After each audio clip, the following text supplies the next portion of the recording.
দুদিন পরেই সরস্বতী পূজা। বিদ্যার দেবীর আরাধনায় ব্যস্ত স্কুল কলেজ থেকে শুরু করে বিভিন্ন শিক্ষা প্রতিষ্ঠান। আর এই উৎসবকে ঘিরে এখন চূড়ান্ত ব্যস্ততা মূর্তি পাড়ায়। প্রতিমা চলছে শেষ তোলের টান, দেখাচ্ছেন আমাদের প্রতিনিধি।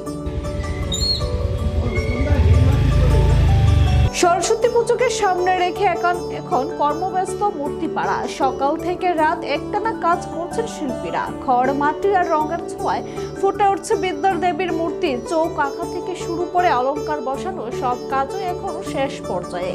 শিল্পীরা জানাচ্ছেন সময়ের মধ্যেই যাতে সব মূর্তি পৌঁছে দেওয়া যায়, সেজন্যই এই ব্যস্ততা। অন্যদিকে ছাত্রছাত্রীদের মধ্যে দেখা যাচ্ছে বাড়তে উচ্ছ্বাস। বিদ্যার দেবীর আরাধনায় নতুন বছরের শুভ সূচনা করতে প্রস্তুতি তুঙ্গে।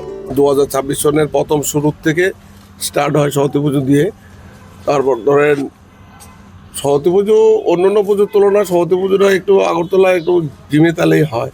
স্কুল কলেজ যা আছে তাগুলো হয়। তো ওইসব কাস্টমার সবই এসছে, যারা যারা প্রতিবার আমার থেকে নেয়। তো বাড়িঘর ঠাকুরটা একটু কমিয়ে ফেলেছি, কারণ বোঝা যাচ্ছে না কিছু এইবার মার্কেটটা কিরকম যাবে। চাহিদা আছে মোটামুটি, অন্যান্যবার তুলনায় এবার ঠান্ডাটাও বেশি পড়েছে, কাজ করতে কষ্ট হচ্ছে, ওই জন্য ঠাকুর একটু কমিয়ে দিয়েছি। আর রেটটা কিরকম রয়েছে? রেট অন্যান্যবারের মতোই যা ছিল তাই আছে। জিনিসের দাম বেড়েছে, কিন্তু সরস্বতী পুজো বাচ্চাদের পুজো, ওখানে আমরা দাম নিয়ে খুব একটা চাপাচাপি করি না।